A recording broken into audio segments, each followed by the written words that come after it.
The world of fashion has many sides, from the glitz and glamour of Susan Hannaford's outfits, and we've just met Susan, to the fashions of the likes of Prue Acton, Lillian Frank and Jenny Key. While all those designers work for the rich and famous, our next guest specialises in fashions for the poor and insignificant. Please welcome Rachel Berger.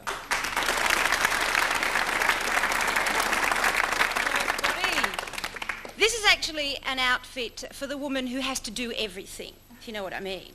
I mean, it's very practical. I bought it at the local hardware store. And what happens is, this is for cleaning the bath with. You sit in the bath for all the grime and the rim around the edge, and you sort of jig about like this. Gets it all off. Also terrific if you're cleaning the chimney as well, because you just put your hands up like this, and somebody lifts you up and down and gets all the soot off. Works every time.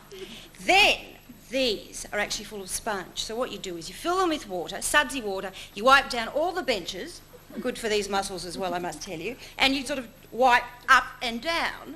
Also, they double as floaties in the bath if you've overfilled it. Know what I mean? Now, this is, of course, the most practical part. It's for the toilet bowl.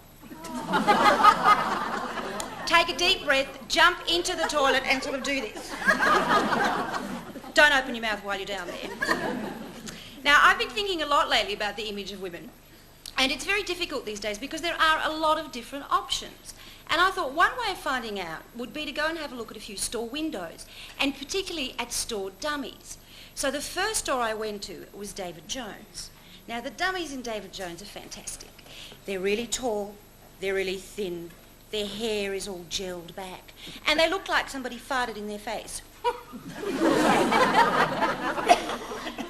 Then I went to Portman's. Now, the dummies in Portman's are a little bit dumpier. Their hair's not quite right. They have blemishes. I had to go to Fossey's to feel really good about myself. And if you look at all the magazines these days, like Vogue or Clio, they tell you exactly what we're supposed to look like. They have headlines in there, things that say, "This summer we want you to look tall, long-legged and vigorous." I don't want to look like a Great Dane, thanks. And there are so many diets you can go on and so many products, all for the sake of looking a particular way. You could now buy at the health food shop fibre tablets. And what you do with these tablets is you swallow one with a glass of water and they expand to 5 times their size. So what happens is one breast blows off, then a leg, and that's how you lose weight. Health food shops are such strange places. I went into one and I was looking through the aisles and I wanted to buy a packet of laxatives. I found a packet of laxatives and I read the side of the packet and it said that they work while you sleep. Scary if you've run out of nappies, isn't it, really, if you think about it? Oh, now, the other thing about health food is that I decided a while ago that I would become a vegetarian. So I went to one of those health food restaurants and I sat down and I ordered an avocado, lentil and bark salad. With that, I had a glass of pigeon milk. Tasted terrific, but about 2 hours later I had to go and cack on somebody's windscreen. Be very careful. Now, the interesting thing is that all this is fed to us through advertising. And I've been thinking a bit lately, and I've noticed that there actually aren't any women in beer ads. And I thought they should have a woman in a beer ad. In the Vic Bitter ad, they could have Susan Rossiter Peacock Sangster Renouf. You can get it leaving Andrew. You can get it leaving Robert.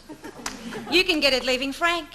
And if you're wondering about the house, as a matter of fact, I've got it now.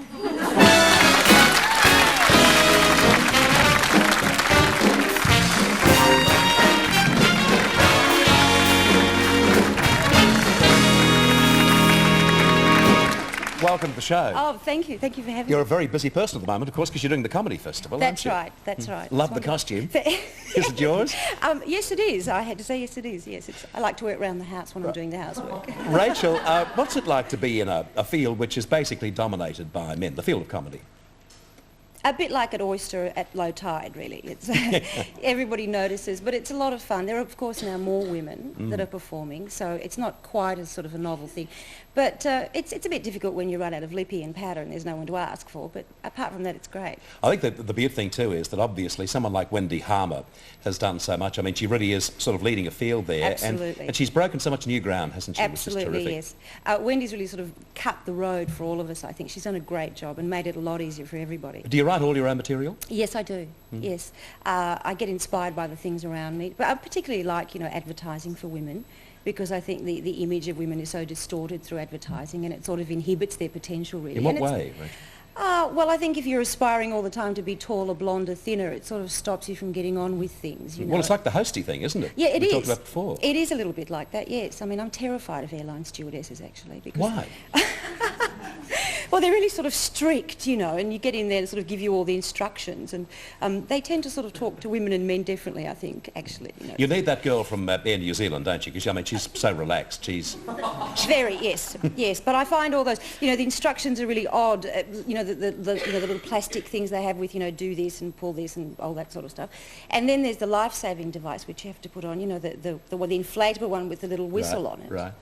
I mean, who the hell is going to hear you in the middle of the ocean with that little whistle if you do go down? I'd never thought of that. No, I thought, you know, at least they could give you a fun whistle with a feather on the end so you can have a really good time while you're diving. Rachel, thanks for being with us today. Good luck with the Comedy Festival. Come back and see us again.